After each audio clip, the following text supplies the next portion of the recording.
Hi, I am Jyoti Kalra. I am tutoring at Khubi.com to make your study experience hassle-free. This is the all-in-one platform for practicing, preparing, and getting counseled along with other AI features. So keep in touch with us. Thank you so much. Happy studying. तो अपने पिछले video में हमने 3 degrees of comparison पढ़े थे। ठीक है, अब हम क्या करने वाले हैं, formation of comparative and superlative. जैसे कि मैं आपको पिछले वीडियो में बता चुकी हूँ, 3 डिग्रीज होती है। कोई भी एक वर्ड है उसकी फर्स्ट डिग्री होगी पॉजिटिव, सेकंड होगी कंपैरेटिव और थर्ड होती है सुपरलेटिव। कंपैरेटिव डिग्री और सुपरलेटिव डिग्री का फॉर्मेशन हम पढ़ने वाले हैं कि ये बनती कैसे हैं, इनका फॉर्मेशन कैसे होता है, इसके रूल्स हैं। तो फर्स्ट रूल क्या है, जब भी एक सिलेबल होगा किसी भी वर्ड में, ठीक है, सिलेबल्स क्या होते हैं, सिलेबल्स का मतलब ये होता है कि आप समझिए जैसे कोई वर्ड है, यहाँ पे है स्वीट, तो जब हम किसी वर्ड को बोलते टाइम उसको ब्रेक करते हैं, जैसे समझ लो एक वर्ड है डेंजरस, ठीक है, इसमें क्या हम बोलते टाइम अगर हम वर्ड को ब्रेक करने लगे वोवल्स के साथ, वोवल्स जिस तरह से हम समझते हैं हिंदी में मात्राएं होती है, या इंग्लिश में वोवल्स होते हैं ए ई आई ओ यू या ए आ ई ए ओ औ, इस तरह से जो होते हैं, जो मात्राएं टाइप से जो वर्ड्स होते हैं, लेटर्स होते हैं वोवल्स। ठीक है, अगर हम एक वर्ड में उन वोवल्स को ही ब्रेक करते जाएं, वहां तक के ही वर्ड को ब्रेक करें, ठीक है, तो जितनी बार भी वोवल बीच में आया तो उतने सिलेबल्स माने जाएंगे। फॉर एग्जाम्पल डेंजरस बताते, इसमें क्या होगा, डेन जे रस, ठीक है, स्पेलिंग ये नहीं होगी जिस तरह से हम बोल रहे हैं, डायरेक्टली ऐसे नहीं लिखा जाता, पर फिर भी आपको सुनने में लगेगा कि 3 पार्ट्स में डिवाइड हो सकता है, डेन जे रस, डेंजरस, इस तरह से। तो इसमें 3 सिलेबल्स थे, डेंजरस। स्वीट, यहाँ पे हम बोलते हैं तो क्या लगता है, स्वीट वीट ओनली, एक ही बारी मात्रा का यूज हो रहा है, ई की मात्रा जैसे होती है या आई कह सकते हो आप इंग्लिश में, तो स्वीट एक ही बार है। तो यहाँ पे क्या है, 1 सिलेबल्स, जो वर्ड एक सिलेबल्स वाले होंगे, यहाँ पे एक ही बार ही हमको लग रहा है कि हम जो पूरा वर्ड है एक ही बार में बोल सकते हैं, ब्रेक करने के लिए कुछ है नहीं, 2 पार्ट्स में हम नहीं कर सकते इस वर्ड को ब्रेक। स्वीट जिसमें 1 सिलेबल है उसमें हम क्या करेंगे, ई आर और ई एस टी ऐड हो जाएगा, ठीक है, कंपैरेटिव के लिए ई आर ऐड हो जाएगा, सुपरलेटिव के लिए ई एस टी ऐड होगा। ऐसे ही सेकंड है बोल्ड, बो आगे बोल्ड, बीच में कोई वोवल नहीं है, एल और डी के बीच में कोई वोवल नहीं है, तो कोई मात्रा नहीं बनती, मात्रा सिर्फ एक ही बार आ रही है बीच में, बोल्ड। तो ये क्या हो गया, 1 सिलेबल वाला हो गया वर्ड। 1 सिलेबल वाले में क्या कर रहे हैं, ई आर और ई एस टी, ठीक है, तो 1 सिलेबल के लिए ये रूल है। सेकंड क्या है, when positive ends in E, positive क्या, पॉजिटिव डिग्री की बात हो रही है, जैसे कि ब्रेव या लार्ज, ये पॉजिटिव कंपैरेटिव सुपरलेटिव, तो हम इस पॉजिटिव डिग्री की बात कर रहे हैं। जब भी पॉजिटिव डिग्री एंड्स इन ए, ई में कोई भी जब भी पॉजिटिव डिग्री एंड हो रही होगी तब हम क्या करेंगे, इस वर्ड को एज इट इज लिखेंगे, ई तक, ई तक लिखा, लार्ज है तो लार्ज लिख दिया, हमने लास्ट में सिर्फ आर ऐड किया है यहाँ पर, ठीक है, और ऐसे ही ई तक किया, ई एस टी। पहले क्या हो रहा था पिछले वाले में, E R E S T, इसमें क्या हो रहा है, क्योंकि ई से एंड हो रहा है तो हम फिर से ई नहीं लिखेंगे, ई ऑलरेडी यहाँ पर है, तो हम सिर्फ आर और एस टी लिखेंगे, ठीक है। थर्ड, एंड्स इन वाई, क्या एंड्स इन, हम पॉजिटिव की बात कर रहे हैं, पॉजिटिव डिग्री जब भी एंड्स इन वाई, ये होगी पॉजिटिव डिग्री, जब भी y से y में एंड कर रही होगी, लास्ट में y होगा, preceded by consonant, preceded by consonant means जो y है इसके आगे कॉन्सोनेंट लगा होना चाहिए। कॉन्सोनेंट क्या होते हैं, जो वोवल नहीं होते, वोवल क्या होते हैं, वोवल 5 होते हैं, ए ई आई ओ यू, ए टू जी में जितने भी लेटर्स हैं उनमें ए ई आई ओ यू वॉवल्स होंगे और इनको छोड़ के जितने भी लेटर्स हैं वो सब कॉन्सोनेंट्स होंगे। तो यहाँ पर क्या है, एंड्स इन वाई है, उससे पहले कॉन्सोनेंट भी है, तो इसमें हम क्या करेंगे, ऐसे इस वाली कंडीशन में क्या रूल होगा, वाई को हटाना है, HAPP यहाँ तक आया, उसके बाद हम IER लिखेंगे, HAPPIEST, यहाँ पे भी सेम है, इजी, वाई को रिमूव किया, IER, यहाँ पर वाई को रिमूव किया, IEST।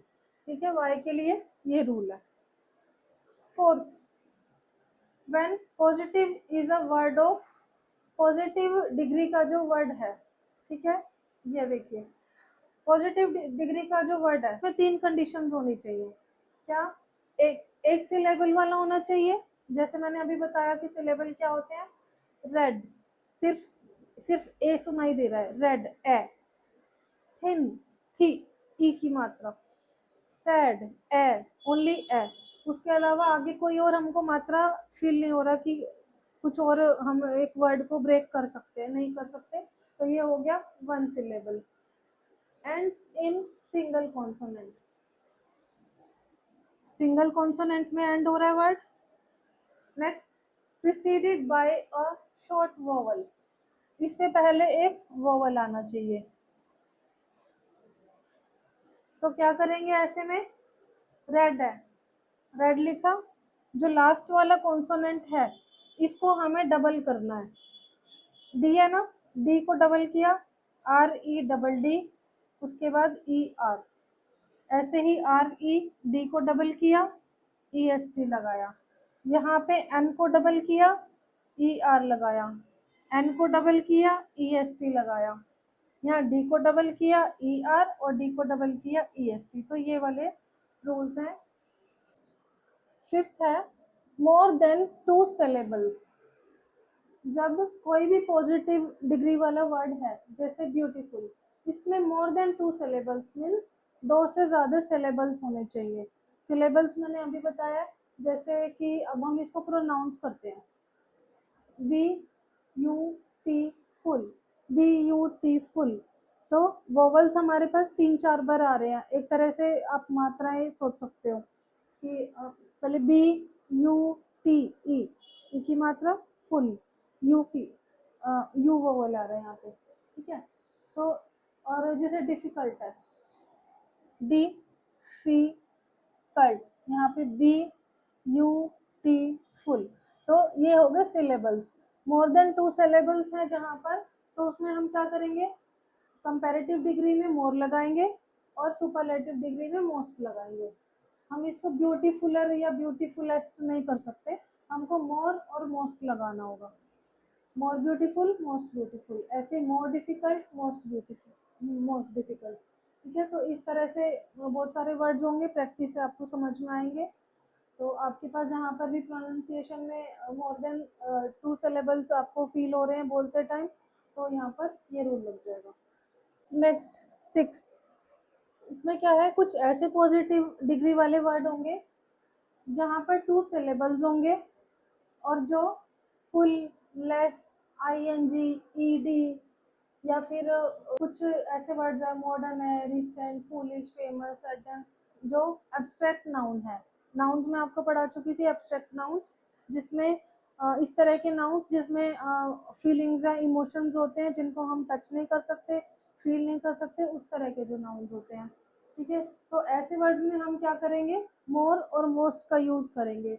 For example, useful, hopeless, boring, तो हम क्या कर देंगे, मोर यूजफुल, मोस्ट यूजफुल, मोर होपलेस, मोस्ट होपलेस, मोर बोरिंग, मोस्ट बोरिंग, या more recent, most recent, more famous, most famous. तो इस तरह के सेंटेंसेस में हमको मोर और मोस्ट का यूज करना होगा, जैसे हमने इस वाले एग्जाम्पल में किया था।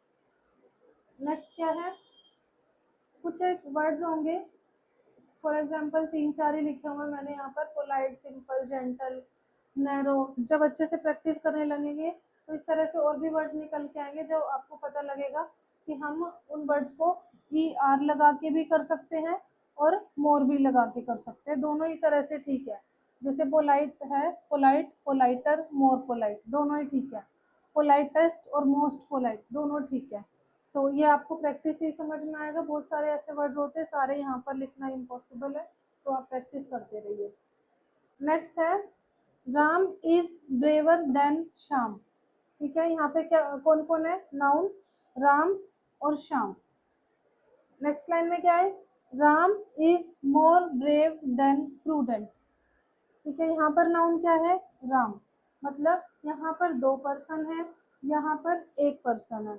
यहाँ पे जो कंपैरिजन है दो पर्सन में हो रहा है, दो अलग अलग लोग हैं। तो दोनों, जब दो अलग अलग लोग हैं और क्वालिटी सेम है, मीन्स राम, जो राम है वो भी ब्रेव है, श्याम है वो भी ब्रेव है, पर ब्रेव जो है एक क्वालिटी है, पर्सन दो है। ऐसे में हम क्या करेंगे? Ram is braver than Shyam कर देंगे। ठीक है, ब्रेवर और देन इस तरह से यूज होगा। नेक्स्ट में क्या हो रहा है? Ram is more brave than prudent. Ram single person है, इसके अलावा कोई और पर्सन नहीं है, सिर्फ राम के बारे में बात हो रही है, पर क्वालिटीज दो हैं। एक क्वालिटी है ब्रेव, एक है प्रूडेंस। ठीक है, तो एक पर्सन की दो क्वालिटीज हैं, उसमें हम क्या करेंगे? ये वाली क्वालिटी जो है ब्रेव होने वाली वो ज्यादा है प्रूडेंट से। ठीक है, तो हमने क्या किया? Ram is more brave than prudent. ठीक है, तो हमने क्या किया? डिफरेंस कहाँ पे है? डिफरेंस है यहाँ, यहाँ पे ई आर हमने लगाया है और यहाँ पे हमने मोर लगाया है। ये डिफरेंस है समझने वाला। तो आपको इस तरह की सेंटेंसेस में कंफ्यूज नहीं होना। आपको ये देखना है कि दो नाउन्स है और क्वालिटी एक है, यहाँ पर नाउन एक है और क्वालिटीज दो हैं। ठीक है, कहाँ पर आपको ई आर लगाना है, कहाँ पे आपको मोर लगाना है। नेक्स्ट है इरेगुलर कंपैरिजन। कुछ वर्ड्स इस तरह के भी होते हैं जो मीन्स कंपैरेटिव और सुपरलेटिव डिग्री में अलग अलग होते हैं। जैसे कि यहाँ ब्यूटीफुल है तो यहाँ भी ब्यूटीफुल और यहाँ भी ब्यूटीफुल है, तीनों जगह सेम है। ये भी डिफिकल्ट है, ये भी डिफिकल्ट है, ये भी डिफिकल्ट है। ठीक है, पोलाइट है तो यहाँ भी पोलाइट है, सेम है ना वर्ड। यहाँ क्या हो रहा है? मच, मोर, मोस्ट। ये इरेगुलर कंपैरिजन है, मैचिंग नहीं है इनके कोई वर्ड्स में, कुछ सिमिलैरिटी नहीं है इनके वर्ड्स में। ये मच अलग है, मोर अलग है, मोस्ट अलग है। Good, better, best, bad, worse, worst, इस तरह से भी कुछ डिग्रीज हो सकती है।